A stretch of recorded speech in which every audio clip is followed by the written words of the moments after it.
So hello students, स्वागत है हमारे चैनल पे। तो आज हम क्लास 10th मैथ्स का चैप्टर नंबर 5 जो कि हमारा अरिथमेटिक प्रोग्रेशंस, इस चैप्टर के एनसीईआरटी का एक्सरसाइज 5.1 तक हम पहुंच चुके हैं।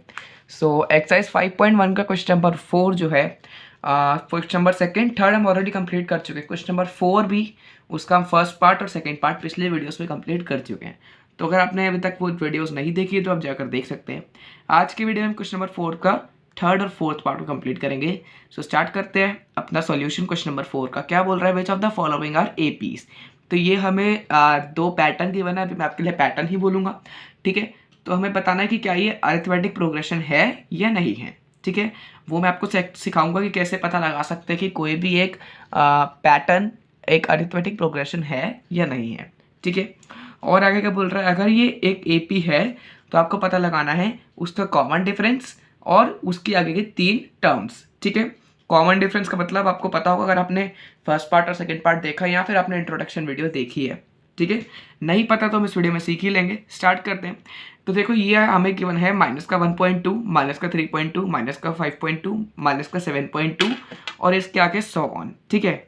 इसके आगे और भी टर्म्स हैं। तो हमें पता लगाना है कि क्या ये एपी है या नहीं है।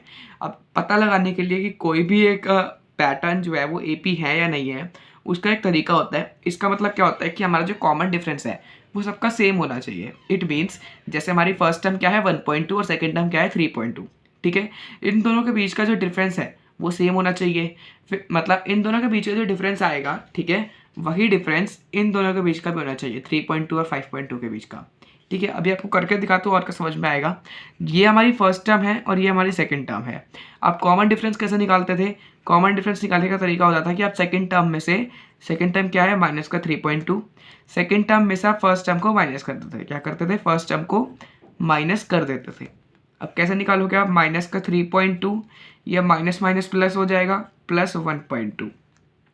अब 3.2 में से 1.2 जाएंगे क्योंकि माइनस प्लस क्या होता है? माइनस, ठीक है। 3 में से 1 गए, 3 में से 1 गए कितना बचेगा? 2, ठीक है। और यहाँ आ जाएगा 0 और साइन आएगा माइनस का। किसका आएगा? माइनस का। आई होप क्लियर होगा, ठीक है। सो अब देखो यहाँ पर हमारा डी कितना आ गया? माइनस का 2.0। क्या आया? हमारा डी कितना आया है? माइनस का 2.0। अब देखो इन दोनों के बीच का डिफरेंस कितना है? माइनस का 2.0 का है।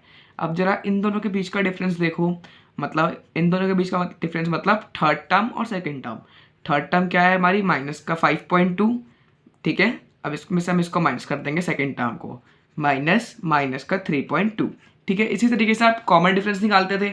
उसी मेथड से आपको पता चल जाएगा कि क्या ये एपी एक है या फिर एपी नहीं है, ठीक है। अब आप माइनस करके देखो, ये माइनस का 5.2 ऐसे ही रहेगा, ठीक है। या माइनस माइनस क्या हो जाएगा? प्लस। माइनस का 5.2 प्लस का 3.2, ठीक है। ये 2 है, सॉरी। अब माइनस प्लस माइनस, ठीक है।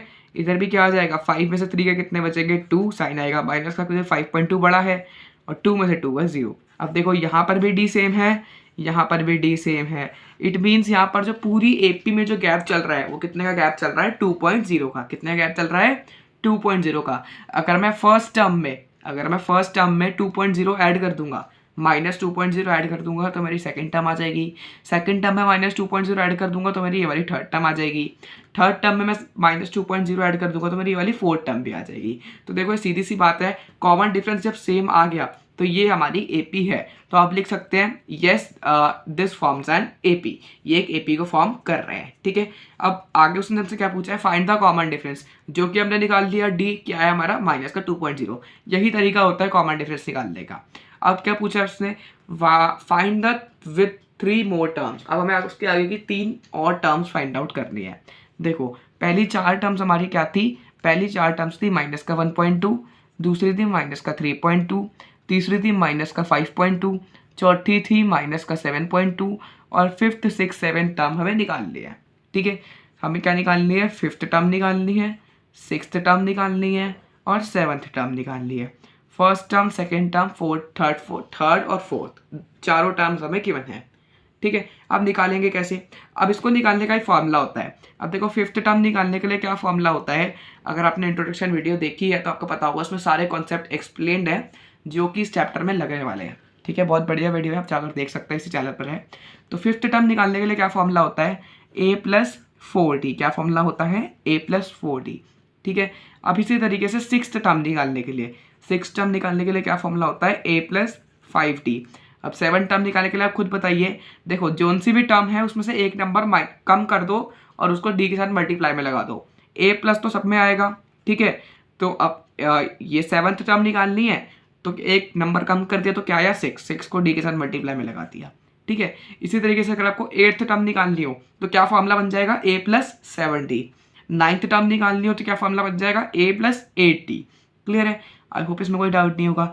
अब ये जो a है, a हमारा क्या होता है? First term. क्या होता है हमारा?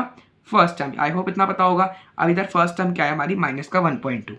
यहाँ लिख लेते हैं माइनस का 1.2, इधर भी यही लिख लेते हैं माइनस का 1.2, इधर भी लिख लेते हैं माइनस का 1.2। प्लस का साइन तीनों में लगा दो, ऊपर नीचे हर जगह। ठीक है, आई होप अभी तक क्लियर होगा। अब देखो इधर क्या है? 4d, 4 multiply d। ठीक है, तो d की वैल्यू क्या है हमारी? -2। ठीक है, सो 4d मतलब 4 मल्टीप्लाई बाय -2 कितना आएगा? माइनस का 8। ठीक है, तो यहाँ पर क्या आ जाएगा? माइनस का 8। आई होप क्लियर है। अब इधर यहाँ कितना है? 5d, 5d मतलब 5 मल्टीप्लाई बाय माइनस का 2 तो कितना हो जाएगा? माइनस का 10, क्योंकि 5 2 से क्या होता है? 10। अब उसके आगे क्या है? 6d, 6 इंटू 2 कितना होता है? 12। साइन किसका आएगा? माइनस का आएगा, क्योंकि यहाँ पर -2 है, माइनस का 12। अब इसको आप सॉल्व कर सकते हैं, माइनस का 1.2 माइनस का 8। ठीक है, माइनस माइनस प्लस होता है, ये प्लस माइनस खुल के क्या हो जाएगा? माइनस हो जाएगा। अब 1.2 माइनस 8, माइनस का 1.2 माइनस का 8 सॉरी, तो इसको सॉल्व कर लेते हैं। माइनस का 1.2, ठीक है, और इधर क्या है? 8 है हमारा, 8.0 लिख सकते हैं। तो ये क्या हो जाएगा हमारा? माइनस का 9.2 हो जाएगा। क्या हो जाएगा? माइनस का 9.2।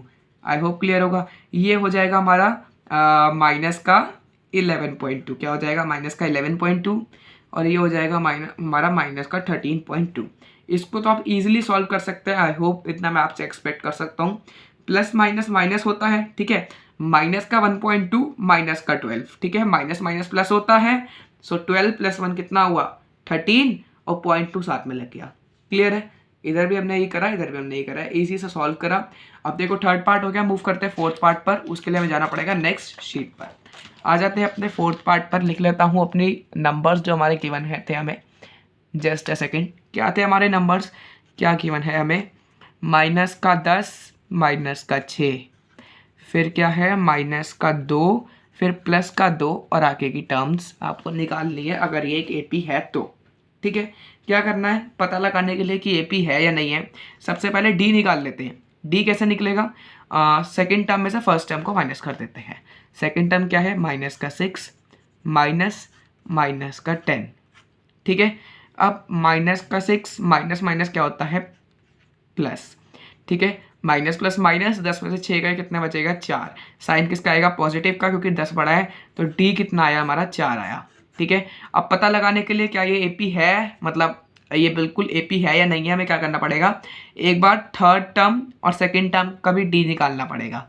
ठीक है, दोनों के बीच का डिफरेंस निकालना पड़ेगा। थर्ड टर्म क्या है हमारी? माइनस का 2 माइनस माइनस का 6। थर्ड टर्म में से सेकेंड टर्म को माइनस कर देंगे। -2 माइनस माइनस क्या होता है? प्लस। अब 6 में से 2 गए, कितने बचेंगे? 4। ठीक है, साइन किसका? प्लस का आएगा, क्योंकि 6 बड़ा है। अब देखो यहाँ पर भी डी किसका है? हमारा पॉजिटिव का है। देखो इट मीन्स इस पूरी एपी में हमारा जो डी कितना है? वो 4 है, मतलब ये हमारी एपी है। तो अब लिख सकते हैं yes this forms an AP. ठीक है, पहला पार्ट का आंसर मिल गया। अब उसके बाद उसने हमसे क्या पूछा था? आ जाते हैं यहाँ पर। क्या पूछा था उसने? Find the common difference. Common difference निकालना था, निकाल लिया कॉमन डिफरेंस डी। ठीक है, कॉमन डिफरेंस की मदद से हमें पता चल जाता है कि कोई भी एपी है या नहीं है। उसके बाद क्या पूछा उसने? And find the 3 more terms. अब इसी की हमें इस एपी की आगे की 3 मोर टर्म्स निकालनी है। 4 टर्म हमें गिवन है, फर्स्ट 4 टर्म्स हमें गिवन है। हमें कौन सी निकालनी है? 5th टर्म निकालनी है, हमें 6th टर्म निकालनी है, और हमें 7th टर्म निकालनी है। ठीक है, वही फॉर्मूला जो भी पीछे लगाया था। 5th टर्म निकालने के क्या लगना पड़ता है? a plus 4d। 6th term निकालने के लिए a प्लस 5d, और 7th टर्म निकालने के लिए a plus 6d। I hope clear होगा। ठीक है, अब बस a और d की वैल्यूज़ यहाँ पर चेंज हो जाएगी। इधर a क्या है हमारा? -10। a मतलब फर्स्ट टर्म, ठीक है। सो ए है हमारा -10 प्लस 4d मतलब 4 को मल्टीप्लाई करना है d से और d की वैल्यू क्या है 4। तो यहाँ पर 4d की वैल्यू क्या होगी, वो होगी 4 मल्टीप्लाई बाय d की वैल्यू क्या है 4, 4 4 ज़ा 16। क्लियर है, यहाँ पर क्या हो गया 16 आ गया। अब यहाँ पर देखो a प्लस मतलब -10 प्लस 5d मतलब 5 मल्टीप्लाई बाय 4। अब 5 इंटू 4 कितना होता है 20, यहाँ पर कितना आ गया 20। अब यहाँ पर क्या है 6d, -10 तो ऐसे ही रहेगा, 6d मतलब 6 मल्टीप्लाई बाय 4 कितना हो जाएगा यहाँ पर 24। ठीक है, अब देख लो सॉल्व कर लो। माइनस प्लस माइनस 16 में से 10 गए तो कितने बचेंगे 6, प्लस का साइन आ गया क्योंकि 16 बड़ा है। अब माइनस प्लस माइनस 20 में से 10 गए तो कितने बचेगा 10 बचेंगे, साइन प्लस का आएगा क्योंकि 20 बड़ा है। अब 24 में से 10 गए, माइनस प्लस माइनस है, ठीक है, तो कितने बचेंगे 14 बचेंगे, साइन किसका आएगा प्लस का क्योंकि 24 बड़ा है। तो आगे की हमारी 3 टर्म्स क्या है 6, 10 और 14। आई होप क्लियर होगा। थर्ड और फोर्थ दोनों पार्ट को हमने सॉल्व कर दिया, नेक्स्ट वीडियो में सॉल्व करेंगे फिफ्थ और सिक्स पार्ट को। तब तक के लिए bye bye, thanks for watching.